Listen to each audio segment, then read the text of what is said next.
A ti, oh Señor, levantamos nuestra alma, nuestro espíritu y todo nuestro ser.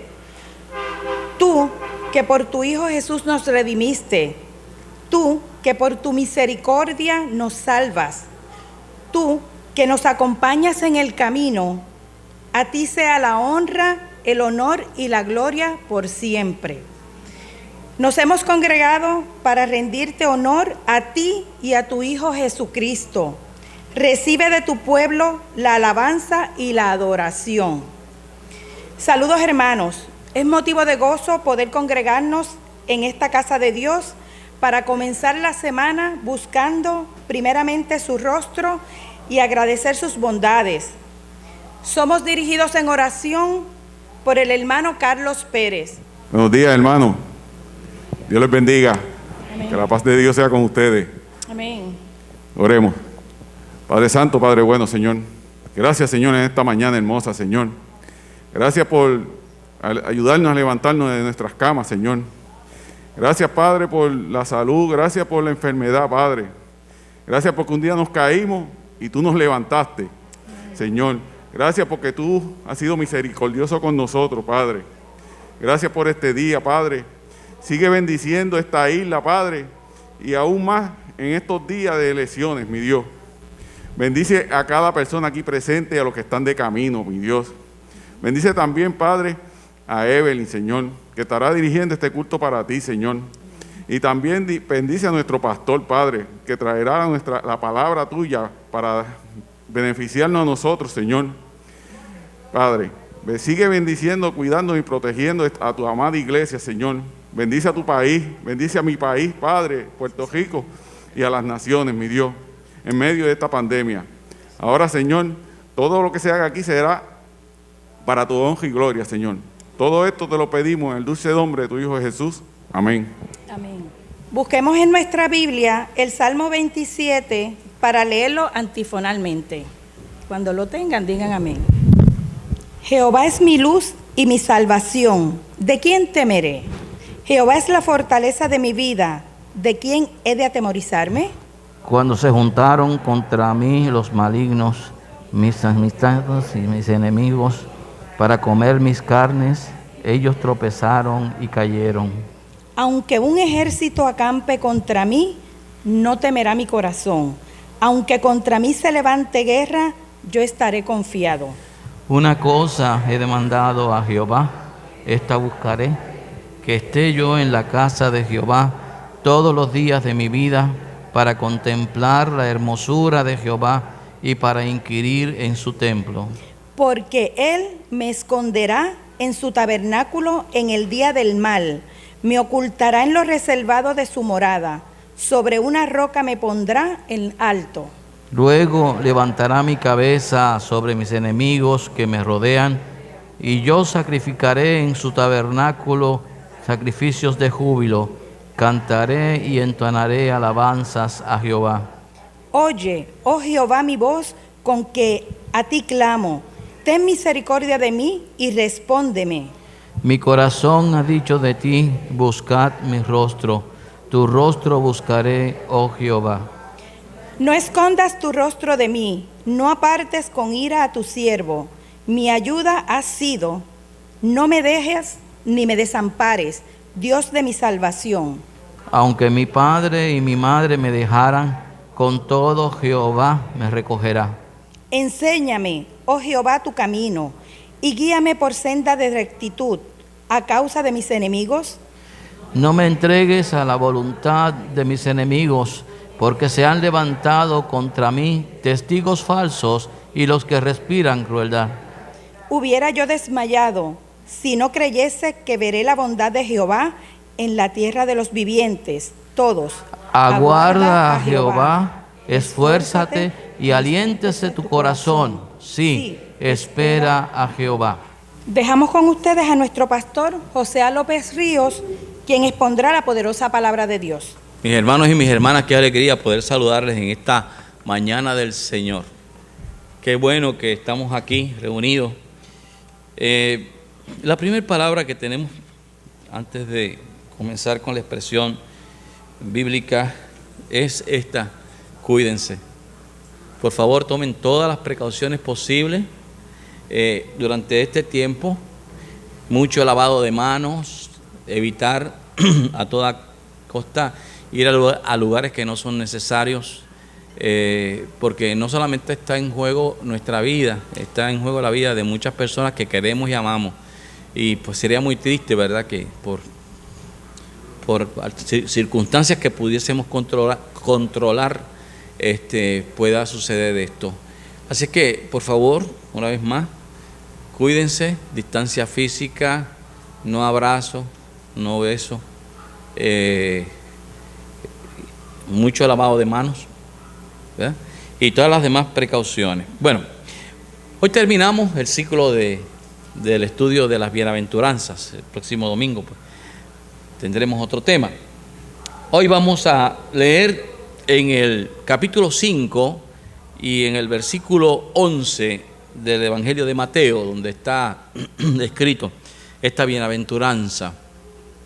La vamos a leer todos al unísono y vamos a leer el versículo 11 y el versículo 12 del capítulo 5 de Mateo, que dice así: en el nombre del Padre, del Hijo y del Espíritu Santo, y la iglesia exclama amén. Todos: bienaventurados sois cuando por mi causa os vituperen y os persigan, y digan toda clase de mal contra vosotros, mintiendo. Gozaos y alegraos, porque vuestro galardón es grande en los cielos, porque así persiguieron a los profetas que fueron antes de vosotros. Que el Señor añada bendición a esta hermosa y poderosa palabra. Como les comenté, hoy damos fin al ciclo de las bienaventuranzas que comenzamos algunas semanas atrás. Y interesantemente escogimos a Mateo, aunque también las bienaventuranzas están en Lucas, porque Mateo es más, lo hace de manera más extensa, donde uno puede trabajar más. Pero antes de entrar en la exégesis de esta última bienaventuranza, conviene decir que lo que para nosotros es sencillamente una palabra de aliento como esta, gozaos y alegraos, que da consuelo, para la época en que fueron dichas, en aquel entonces, fueron frases revolucionarias. Revolución quiere decir que cambia totalmente las cosas, ¿verdad? Cuando se habla por ahí de los países es que cambian drásticamente. Y estas frases y estas bienaventuranzas en el momento histórico de Jesús fueron revolucionarias. ¿Por qué? Bueno, fueron revolucionarias porque lo que para el mundo era lo normal, Jesús lo invierte. Como diría un jíbaro, pone patas arriba a las cosas. Piensen ustedes, ¿cuál es la imagen que tiene el mundo de la felicidad? ¿Cuál es esa imagen? Bueno, dinero, bienes, tranquilidad, salud, estabilidad política. Y el Señor nos dice, no es el valor que yo quiero comunicarles a ustedes. Él dice, bienaventurado y feliz el que padece hambre y sed de justicia. Los que lloran, bienaventurados. Los que son perseguidos, bienaventurados. Los pobres de espíritu, los misericordiosos, los limpios de corazón, los pacificadores, los que padecen persecución, los perseguidos. ¿Se da cuenta entonces usted cómo el Señor invierte esto? Que es todo lo contrario a las expectativas de una sociedad actual en torno a un estándar o estilo de vida alto. Feliz y bienaventurado para el mundo es estar bien económicamente, tener salud, tener posesiones. Pero el problema realmente no es que usted esté bien, que bueno, bendecimos al Señor por eso, nos gustaría que todos y cada uno de nosotros pudiéramos estar bien y pudiéramos disfrutar de las bendiciones y de las comodidades que Dios nos provee, porque Él no nos quiere hambrientos, hermanos. Dios no nos quiere hambrientos. Dios no nos quiere infelices. El hambre, la infelicidad, son frutos de otra cosa. Son frutos de la maldad del hombre.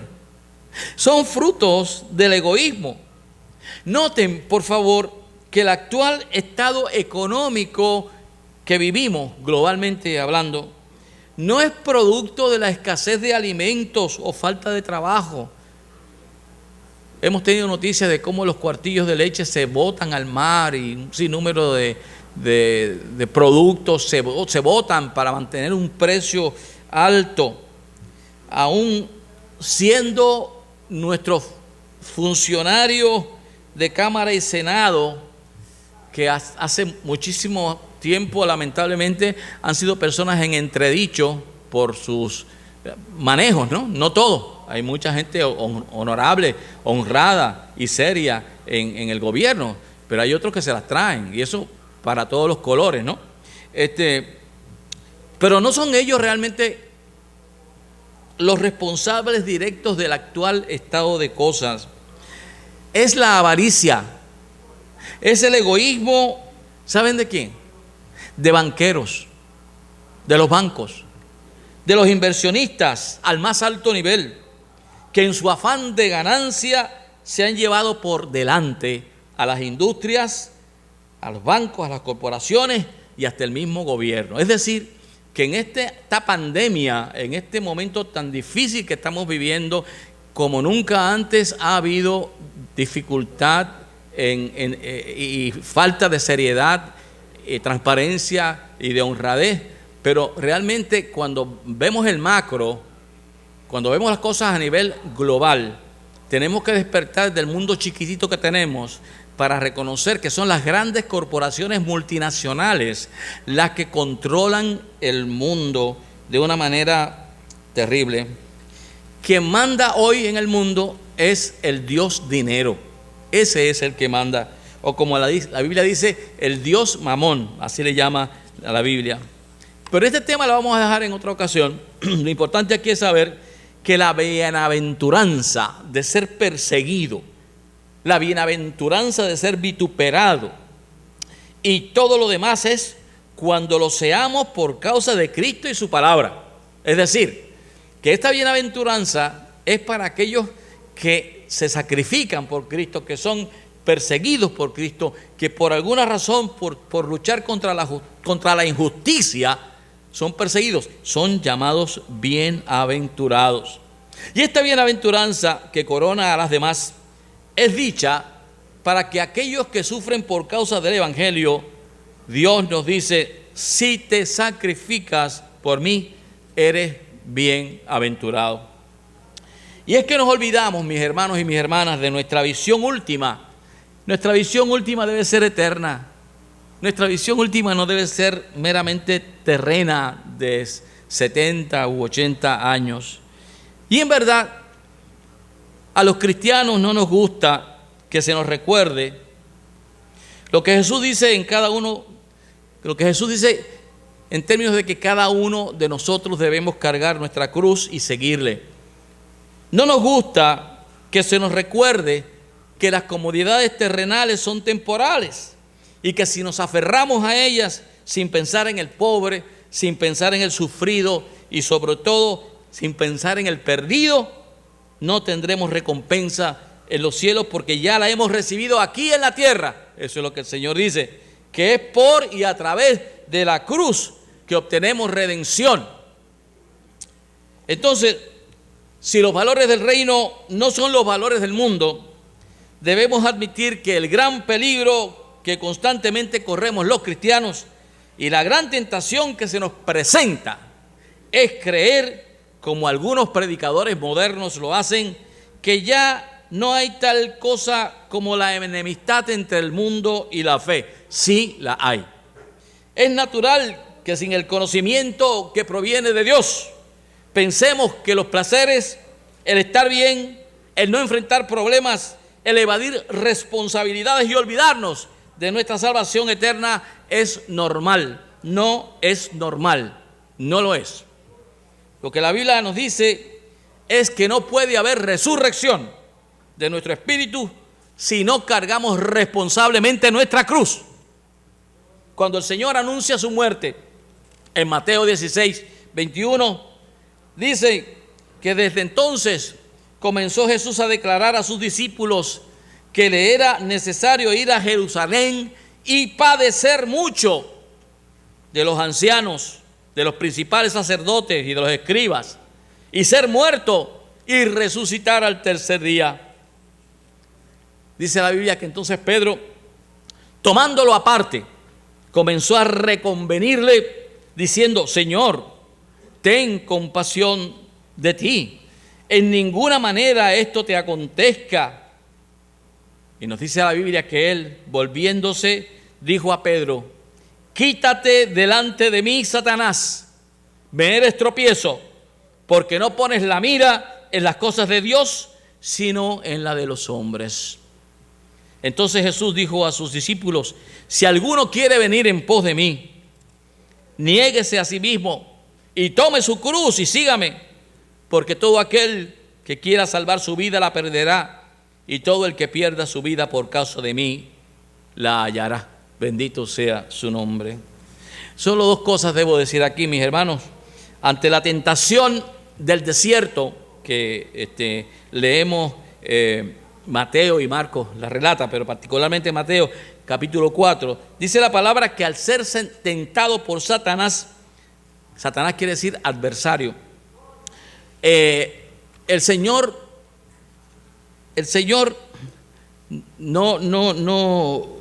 realmente no lo elimina ni le dice vete, sino que le dice quítate delante de mí. Es decir, tus criterios no pueden ir primero que mis criterios. Se le dice a Pedro, o sea, eres tropiezo, pero estás haciendo algo que es tropiezo. Así que quítate ese pensamiento y sígueme. O sea, en otras palabras, que cuando Jesús siente la tentación por parte de Satanás, le dice, lárgate, vete de aquí, en el desierto. Pero cuando habla con Pedro, que la mentalidad de Pedro es otra, ¿verdad? Más protectiva, lo que dice es, quítate delante de mí. No te vayas, mantente conmigo, pero vente detrás de mí y coge tu cruz. Pero hay algo que debemos reconocer en esta mañana, mis hermanos, y es que por naturaleza nosotros los seres humanos somos egoístas. Lo somos. Nos encanta que se nos diga bienaventurados. Sin embargo, Jesús hace una encomienda. Jesús dice, tomen su cruz y síganme. Vayan por todo el mundo y prediquen este evangelio. Es decir, nuestro egoísmo espiritual no nos permite ver la urgencia de tomar nuestra cruz, que no es otra cosa, mis hermanos, sino poner nuestra realidad ante el Señor y convertir nuestra riqueza y abundancia, nuestro dolor e incomodidad en instrumentos para crecer espiritualmente y para alcanzar la plena felicidad y el gozo. Hay dos clases de cruz: la que nos invita el Señor a cargar y la que nos imponemos nosotros mismos. La cruz que nos da el Señor es aquella que habla de nuestra responsabilidad espiritual. Responsabilidad espiritual que nos conduce a la vida eterna. La cruz que nosotros nos imponemos, por otro lado, es aquella cruz que surge de cargas pesadas, pero cargas pesadas producto de nuestra desobediencia. Los vicios, las actitudes, la conducta desordenada. Un drogadicto, por ejemplo, carga diariamente la cruz de su dependencia a la droga. Pero esto no es cruz de Dios, sino producto de una mala decisión en un momento dado que lo convierte en un enfermo. El mal hablado y el genioso cargan también una pesada cruz de infelicidad, de amargura. Pero la persona sabe que esa cruz no se le impone Dios, es Él vivo o ella misma quien toma esa decisión. La persona que no saca los pies del plato porque su boca, en vez de usarla para edificar y construir, es utilizada para criticar y para hablar mal de otros. Y esa no es cruz de Dios. Sin embargo, pesa sobre las espaldas de quien habla malintencionadamente. Esas cruces, mis hermanos, conducen a un calvario sin redención. Ese tipo de cruz conduce a la destrucción. Y todos nosotros, primero yo, tenemos constantemente de evaluarnos, de hacer una introspección y ver dónde estamos fallando. Pero aún cuando tomamos la cruz del Señor, todo el mundo que nos mira sabe que al igual que Jesús, estamos haciendo lo que nos conducirá a la victoria. Cuando obedecemos al Señor, mis hermanos, y cargamos nuestra cruz, todo el mundo sabe que vamos por la ruta correcta que nos lleva a la resurrección.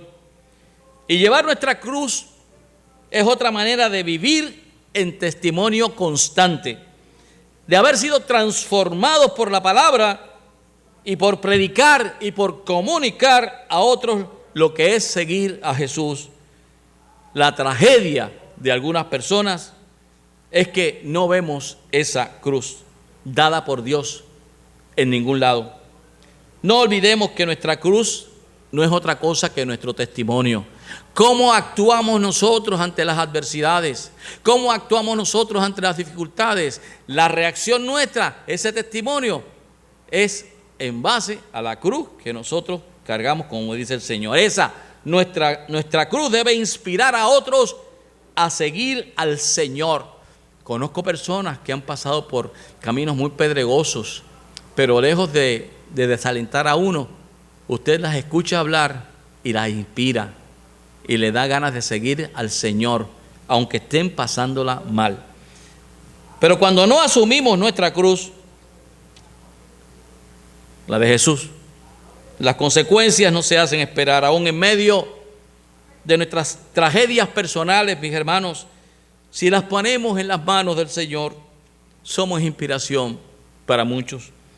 Cuando vemos una esposa atender con amor a su esposo enfermo, cuando vemos y sabemos del sufrimiento de aquel o aquella que pone sus dolores a los pies de Cristo para ser consolada, cuando una enfermedad nos sorprende y lejos de desesperarnos, sentimos que Dios nos acompaña, que Él no nos deja, que Él nos da esperanza, esa cruz viene a ser testimonio a otros. Bendito sea su nombre.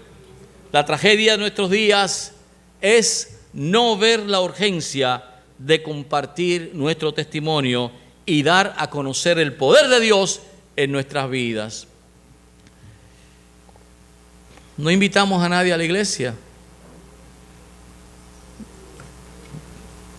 ¿Qué opinión te merece la iglesia donde tú adoras?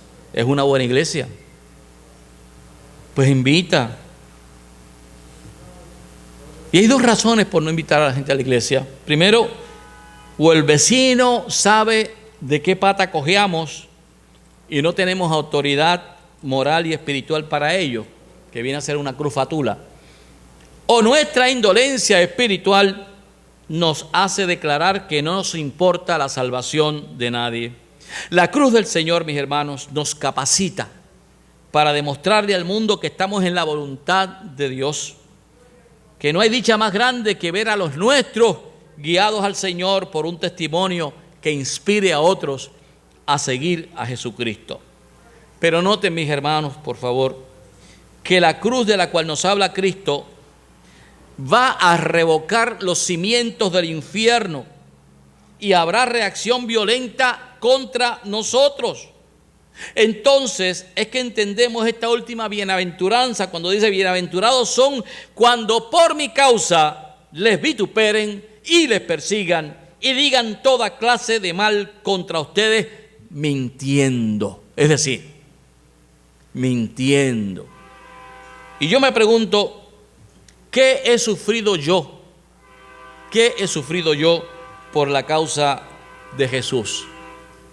Se cuenta que alguien soñó estar en los cielos y que vio a los mártires del primer siglo y le preguntó a uno: ¿quién es usted? ¿Quién es usted? Y él dijo: yo soy un cristiano romano de la época de Pablo. Soy de los que murió en la persecución en el tiempo de Nerón. Fui cubierto con brea, estacado y puesto en alto. Me prendieron en fuego para que alumbrase el jardín de Nerón. Y el soñador dice: pero eso es terrible. No, no es terrible.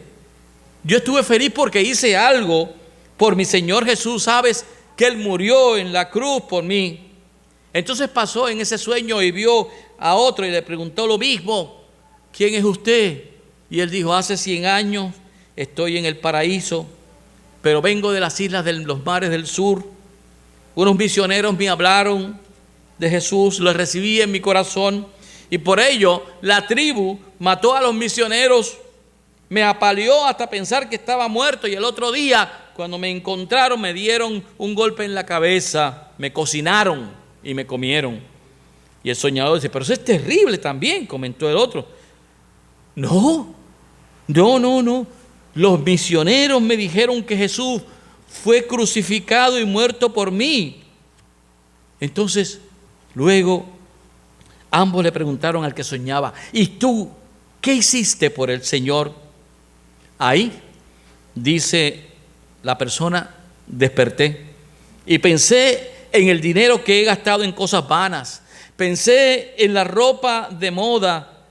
Pensé en los placeres mundanales y el tiempo que he desperdiciado por no hablarle a otros del Evangelio. Entonces fue que recordé las palabras de Jesús: si alguien quiere seguir en pos de mí, niéguese a sí mismo y sígame.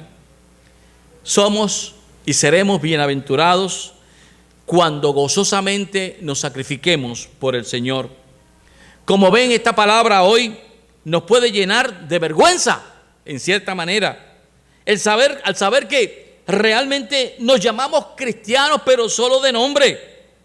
Que hace falta que entendamos que para ser verdaderamente un discípulo del Señor, debemos estar dispuestos a vivir como Él nos indica en su palabra y dar nuestro tiempo, nuestras habilidades y nuestro apoyo económico a la obra del Señor. Esa es la cruz que nos conduce a la redención. Esa obediencia a su palabra que nos hace ser bienaventurados y gozosos y felices. Totalmente cambia el concepto de Jesús en términos de las normas del mundo y las normas del cristiano. El padre que gasta una cuantiosa suma de dinero en el estudio de su hijo o hija recibe una gran satisfacción cuando ese hijo se gradúa y obtiene un título. ¿Cuánto más debemos invertir nuestro tiempo y talentos para hablarle a otros del Señor, hasta verlos siendo creyentes y verlos bautizados? ¿Cuánto más debemos cooperar con la obra y no ser tan reaccionarios a cualquier intento de la iglesia que atente contra su bolsillo? ¿Qué problema tiene alguna gente con eso? Hay quienes les encanta que les hablen de Dios hasta que tocan su finanza. Hasta ahí llega la espiritualidad. A nosotros se nos invita a ser responsables y gozosos en el sostén económico de la iglesia, pero eso nos ofende y a veces utilizamos ese mecanismo para desquitarnos, sea del pastor o de la iglesia o de un hermano. Esa es la realidad. A nosotros se nos invita a ser responsables, a estar gozosos en el sostén económico y a no escatimar esfuerzos para lograr que mi iglesia brille.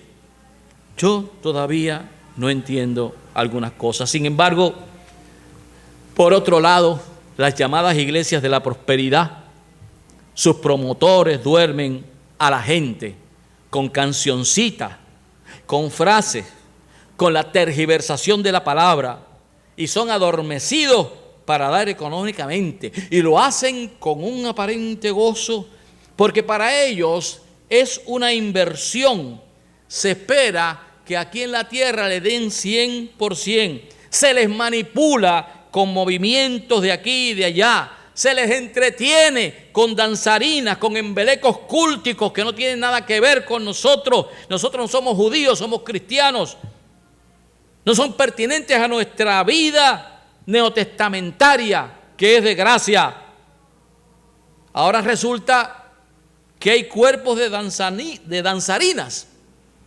Pero lo que usted no sabe es que en la mayoría de los casos, esos bailes no son hebreos, sino árabes.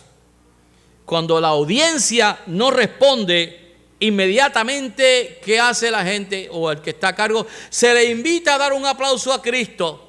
Óigame, y entonces le voy a decir una cosa con esto de los aplausos a Cristo.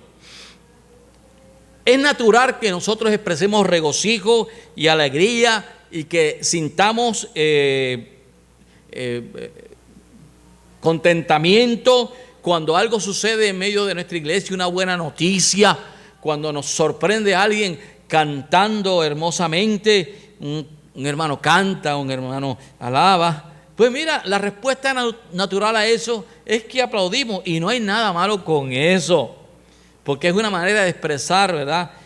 Pero a Dios no se le aplaude, mis hermanos, a Dios se le adora. Hay que tener cuidadito con esto, porque me parece que hay mucha manipulación en este asunto de darle un aplauso a Dios. Eso no. ¿Usted quiere aplaudir a Dios?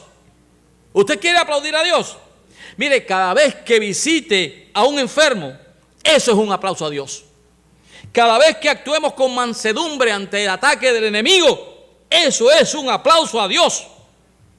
Cada vez que le demos una palabra de aliento y oremos por un hermano o una hermana, eso es un aplauso a Dios.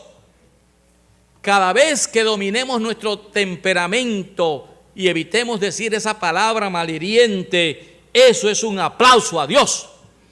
Cada vez que pidamos perdón y nos perdonemos, eso es un aplauso a Dios. Cada vez que ayudemos económicamente a una familia necesitada, eso es un aplauso a Dios. Posiblemente nuestra sociedad de abundancia material y de relativa libertad personal no nos exija reaccionar ante una persecución religiosa, como en el tiempo de Jesús, pero podemos ser guerreros en la oración, podemos dar a otros palabras de consuelo, podemos ayudar emocionalmente a restablecer un hermano, podemos invertir nuestro dinero en el reino. Cuando se nos hable de misiones, precisamente en este tiempo estamos en campaña de misiones y tenemos que dar y dar con alegría y con gozo. Cuando se nos hable de algún proyecto en la iglesia, podemos ofrendar con gozo. Ser fieles, por ejemplo, en nuestros diezmos. Participar más activamente en las actividades de la iglesia. Asegurarnos que nuestros hijos vengan temprano a la escuela bíblica y estén en contacto con la palabra, porque esto va a cambiar. Confiamos en el Señor que vamos a ser restablecidos en el sentido de que podamos tener escuela bíblica y eso, ¿no? Cuando eso se dé, que podamos, Señor, que podamos decirle a nuestros niños y a nuestros nietos que eso es parte de nuestra formación, Hay evidencia empírica de que cuando estamos en la hora final, los cielos se abren y vemos arriba a nuestros seres queridos que nos reciben. En esta semana, 2 personas que conocemos han partido con el Señor. Primeramente la hija de nuestra hermana Tere, Jessie. Y ayer mi vecino Josué López también se fue, ¿verdad?, ante la presencia del Señor. Y creo que en un momento así, el espíritu de aquellos que nos precedieron rebosan de un gozo indescriptible. Y pienso que alaban al Padre diciéndole gracias, Padre, porque se salvó. Cada vez que alguien parte y llega al reino de los cielos, esos que han muerto y dejan un testimonio tal que nos inspira a buscar lo que ellos encontraron, son verdaderamente discípulos de Jesús. Cada uno de ustedes y yo debemos luchar y debemos trabajar para traer a alguien a los pies de Jesucristo y a las aguas del bautismo. Si nuestra condición espiritual no nos permite hablar con autoridad del Evangelio, entonces ya es hora de que hagamos las paces con el Señor, que nos pongamos las pilas espirituales y que seamos discípulos de Él.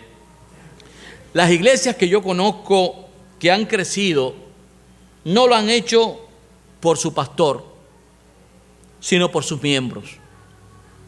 El pastor guía a la congregación, la capacita, pero son las mismas ovejas las que paren más ovejas. Hemos sentido ese llamado de comunicar a otros la bendición de ser cristianos, y el objetivo final es que a través de la guianza del Espíritu Santo se entreguen a Jesús. Finalmente, estas bienaventuranzas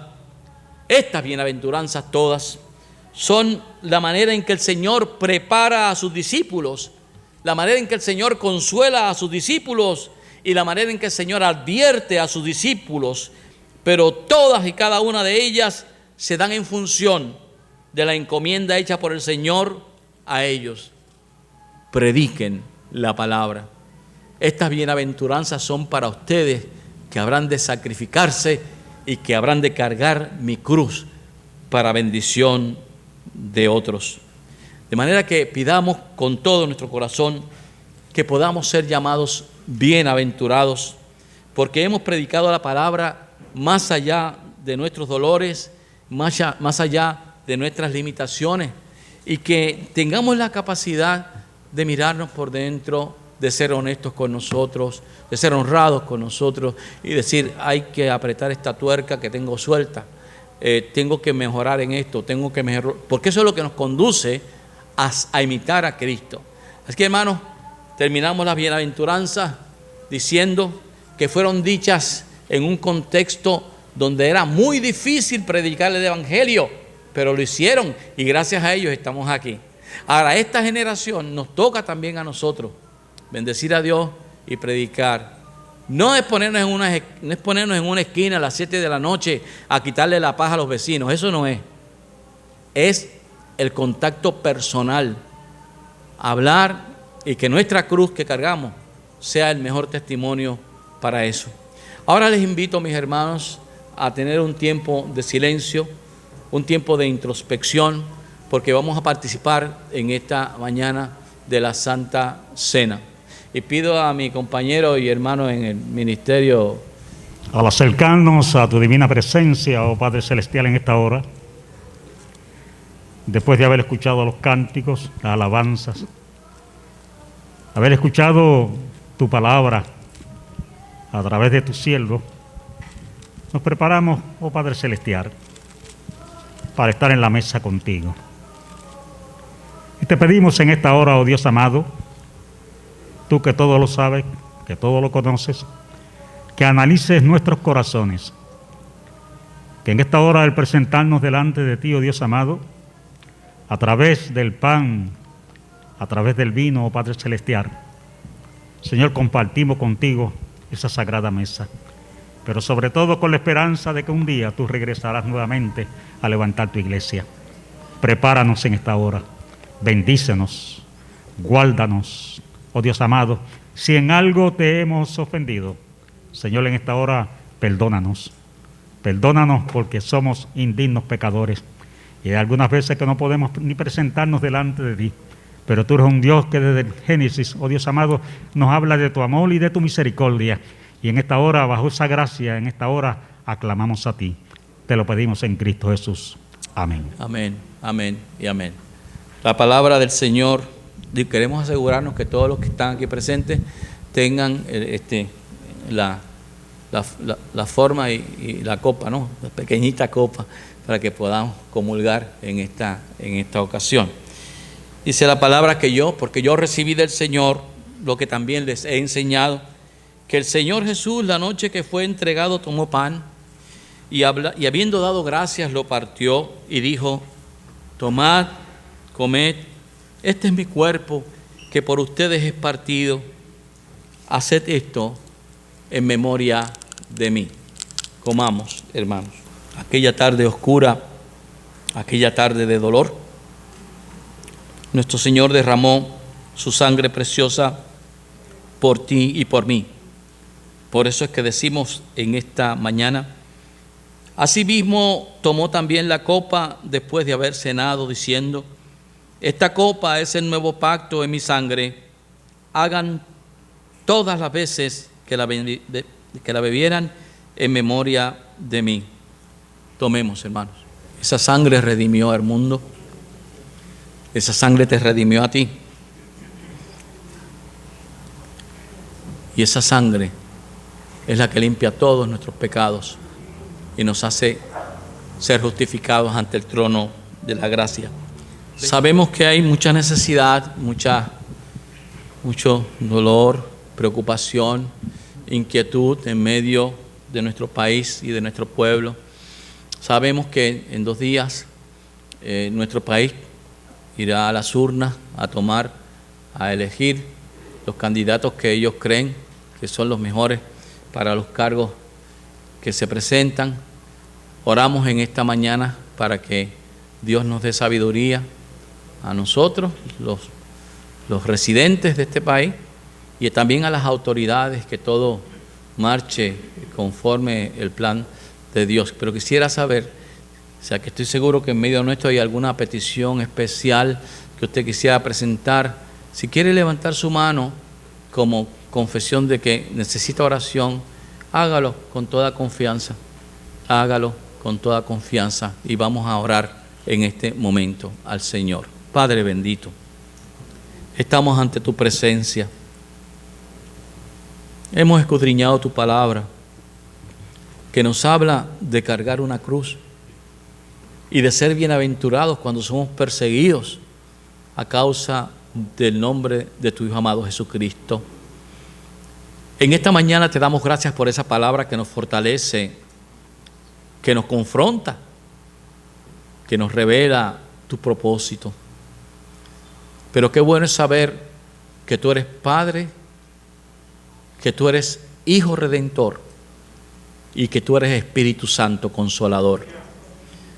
Y reclamamos de ti humildemente en esta mañana que escudriñes los corazones y las mentes de cada uno de mis hermanos, y particularmente aquellos que levantan su mano en señal de que necesitan que en una acción poderosa tuya les ayude en sus momentos de necesidad. Oh Señor, concede el deseo de su corazón a cada uno de estos hermanos en virtud de tu perfecta voluntad. Si es de salud, que sean sanados en el nombre del Señor. Si es alguna problema de relación, que tu Espíritu Santo medie, que tu Espíritu Santo aclare las cosas. Si es un problema de estrechez económica, que tú suplas también, oh Señor, como siempre lo has hecho en nuestros momentos de dificultad. Oh Señor, consuela a nuestra iglesia, enjuga cada lágrima. Ayúdanos a entender que nuestra vida está en tus manos, en el hueco de tu mano, que somos protegidos por tus preciosas manos que fueron taladradas en la cruz del Calvario para salvarnos, para darnos esperanza, para darnos la victoria. Tu palabra dice que en Cristo somos más que vencedores, y en esta mañana pedimos que nos hagas victoriosos en cada una de nuestras situaciones, que tú bendigas a tu pueblo, Señor, que tú consueles a aquellos que están enfermos o que han perdido algún ser querido. Y ahora, Señor, te pedimos que despidas a tu pueblo en paz, que tú, con la bendición del Padre, del Hijo y del Espíritu Santo, renueve nuestros corazones para la gloria de tu Hijo Jesucristo, en quien oramos y te damos gracias. Amén, amén y amén. Vayan en paz, hermanos.